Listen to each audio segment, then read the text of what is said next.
अभी हम पढ़ रहे हैं macro economics class 12 government budget functions and scope.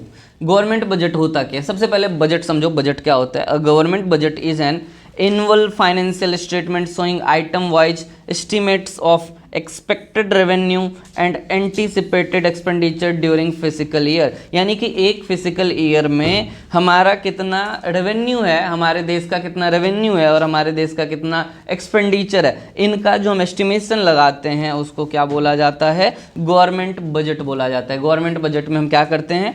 तो expected revenue and anticipated expenditure को एस्टिमेट करते हैं, यानी कि हमारा कितना खर्चा होने वाला है और कितना इनकम होने वाला है, इस चीज़ का अनुमान लगाते हैं।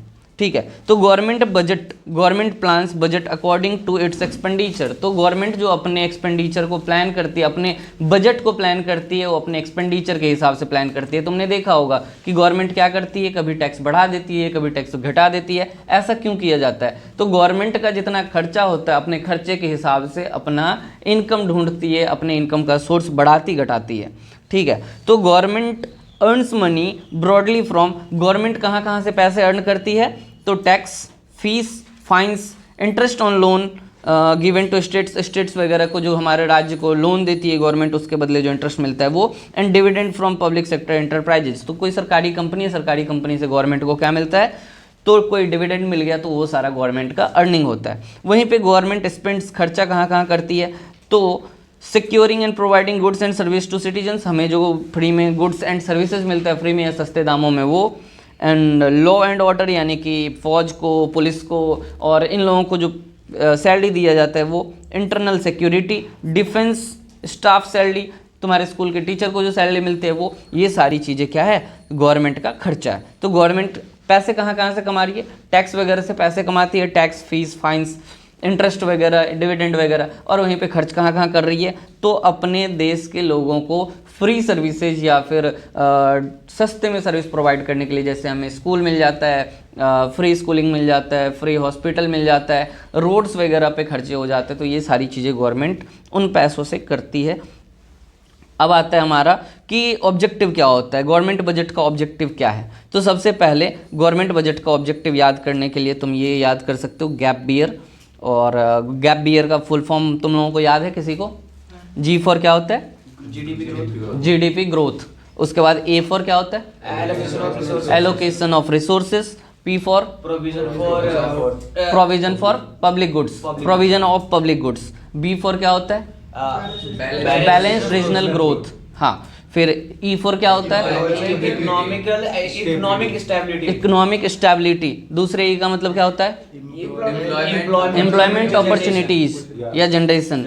And R for resource allocation. Income and wealth. नहीं, रिड्यूस वो था क्या? रिड्यूस था, redistribution of income and wealth. चलो ठीक है, तो ये याद रहेगा तुम लोगों को, गैप बियर। अच्छा है, आगे देखो कंपोनेंट्स एंड क्लासिफिकेशन। तो देखो सबसे पहले हम देखेंगे गवर्नमेंट कितने, गवर्नमेंट का जो रिसिप्ट होता है या जो गवर्नमेंट का एक्सपेंडिचर होता है वो कितने टाइप का होता है। तो देखो, एक होता है रेवेन्यू रिसिप्ट, दूसरा होता है कैपिटल रिसिप्ट, फिर होता है रेवेन्यू एक्सपेंडिचर, कैपिटल एक्सपेंडिचर, जो कि बहुत ही ज़्यादा जरूरी टॉपिक है, ये तुम्हें पता होना चाहिए। तो रेवेन्यू रिसिप्ट क्या होता है? तो income which are received by the government from all sources in its ordinary course of governance and revenue receipt. Revenue receipt का सीधा सिंपल मीनिंग समझो कि अगर हमारे पास कोई इनकम रिसीव हो रहा है, बदले में ना ही कोई लायबिलिटी क्रिएट हो रहा है, तो और ना ही हमारा कोई एसेट्स जा रहा है, ना ही कोई लायबिलिटी क्रिएट हो रहा है और ना ही कोई एसेट्स जा रहा है हमारा, ये हमारा रेवेन्यू रिसिप्ट है। जैसे कि गवर्नमेंट की कंपनी है रेलवे,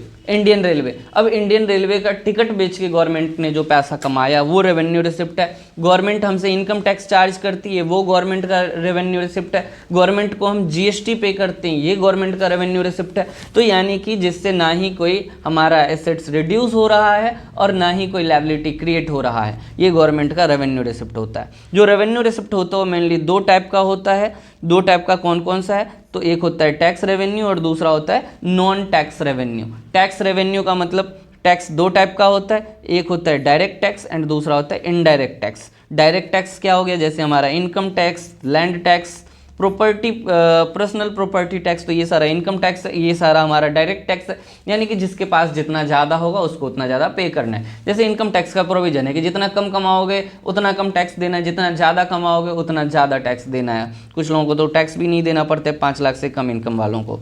फिर है इनडायरेक्ट टैक्स। तो इनडायरेक्ट टैक्स क्या होता है? ये इनडायरेक्ट टैक्स रिग्रेसिव नेचर का होता है। यहाँ पे तुम कितना कमा रहे हो ये मैटर नहीं करता है, सबको सेम इनडायरेक्ट टैक्स पे करना पड़ता है। जैसे कि तुम कुछ इंपोर्ट कर रहे हो तो तुम्हें कस्टम ड्यूटी पे करना पड़ेगा।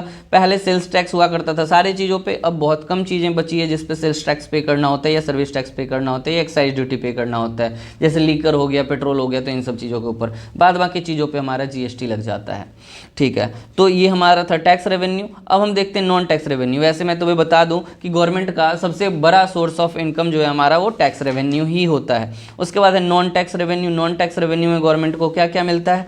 तो फीस, जब हम कोई फॉर्म भरते हैं, जैसे ज़मीन खरीदा तो ज़मीन का रजिस्ट्री वगैरह करवाया, तो प्रॉपर्टी का रजिस्ट्रेशन वगैरह जो होता है या फिर बर्थ सर्टिफिकेट, डेथ सर्टिफिकेट, ये वगैरह वगैरह बनाने के लिए कुछ फीस चार्ज करती है गवर्नमेंट, तो ये उनके इनकम का सोर्स है। Fines and penalties. Fines and penalties का मतलब क्या हो गया यहाँ पे कि जब तुम बिना हेलमेट के बाइक चलाओगे या फिर इस तरह का कोई काम करोगे तो इसके बदले तुम्हें फ़ाइन या फीस पे करना पड़ता है, फ़ाइन या पेनल्टी पे करना पड़ता है। लेट से इनकम टैक्स लोग भरते हैं उसका पेनल्टी पे करना पड़ता है।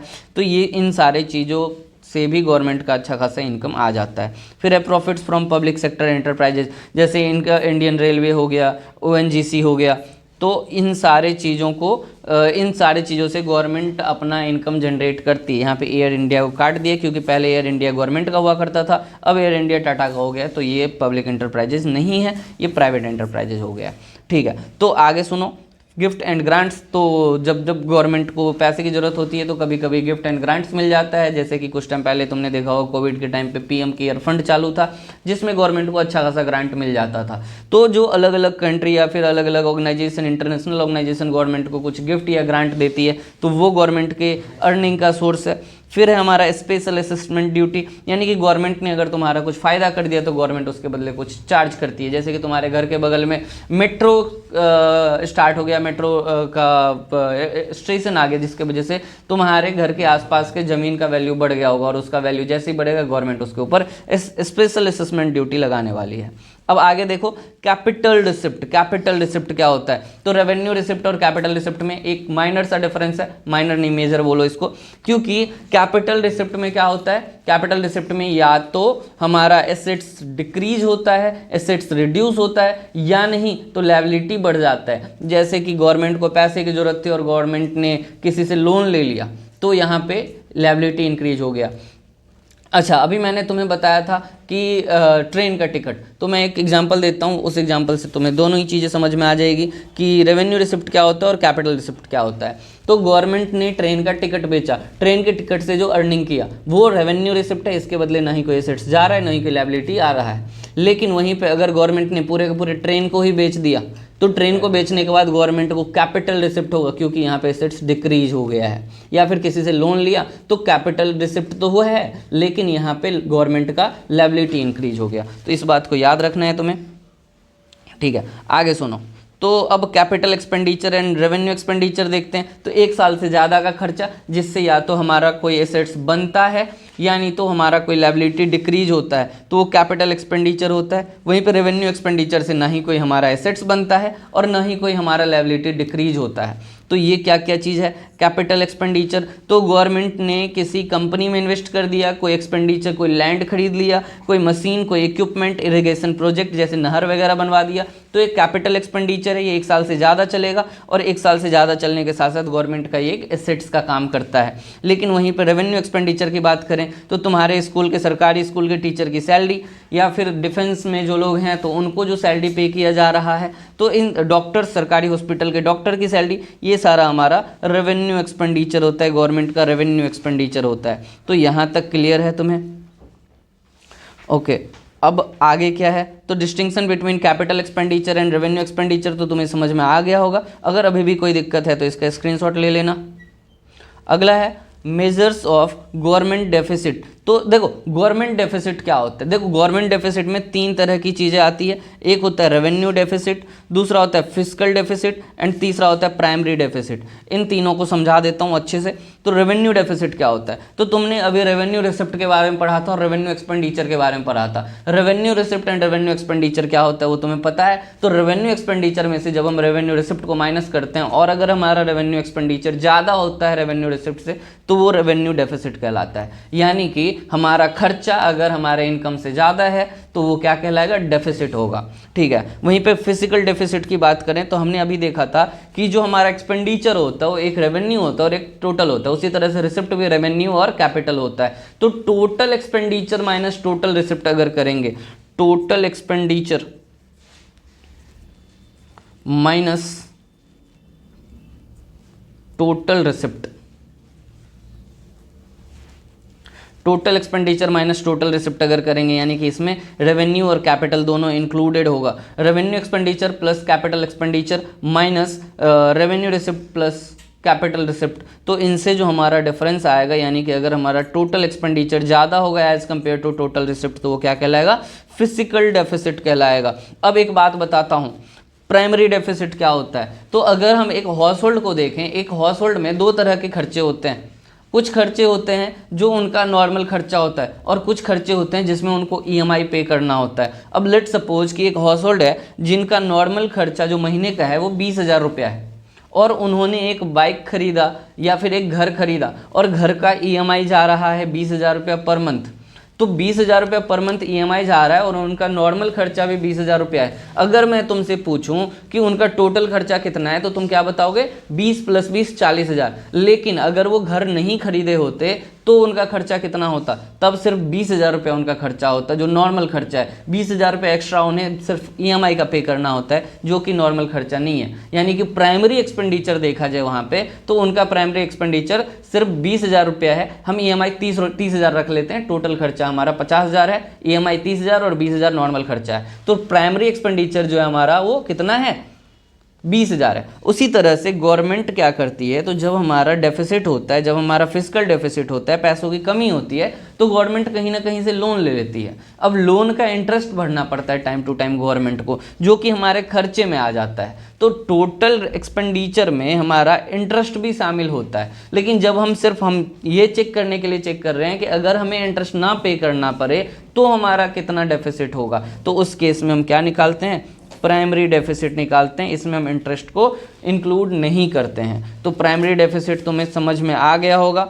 अब प्राइमरी डेफिसिट का फॉर्मूला क्या बोल सकते हो, तो फिजिकल डेफिसिट माइनस इंटरेस्ट, ठीक है, नेट इंटरेस्ट पेड, तो हमारा प्राइमरी डेफिसिट आ जाएगा। जैसे ग्रॉस फिजिकल डेफिसिट, तो total expenditure minus revenue receipt plus non debt earning capital receipt, यानी कि non debt creating capital receipt का मतलब क्या हो गया यहाँ पे कि हम ऐसा कोई कैपिटल रिसिप्ट नहीं है हमारा जिसके बदले हमने लोन वगैरह लिया हो, लोन वगैरह को यहाँ पे इंक्लूड नहीं किया जाएगा। Non debt creating capital assets का मतलब हो, कैपिटल रिसिप्ट का मतलब हो गया अगर हम लोन ले रहे हैं तो हमारा इनकम थोड़ी हो गया, वो हमारा रिसिप्ट तो है लेकिन इनकम नहीं है, तो हम सिर्फ यहाँ पे इनकम को रखेंगे, revenue receipt plus capital receipt यानी कि इनकम वाला कैपिटल रिसिप्ट। वहीं पे ग्रॉस फिजिकल डेफिसिट, तो net borrowing at home plus borrowing from RBI plus borrowing from abroad, तो इसको याद कर लेना, ठीक है। ग्रॉस प्राइमरी डेफिसिट का क्या फॉर्मूला होता है, gross physical deficit minus net interest liability, interest को माइनस कर लेते हैं। तो इस तरह से तुम्हारा गवर्नमेंट बजट हो गया कंप्लीट। गवर्नमेंट बजट के बाद अब हम नेक्स्ट चैप्टर करेंगे, तब तक के लिए थैंक यू सो मच।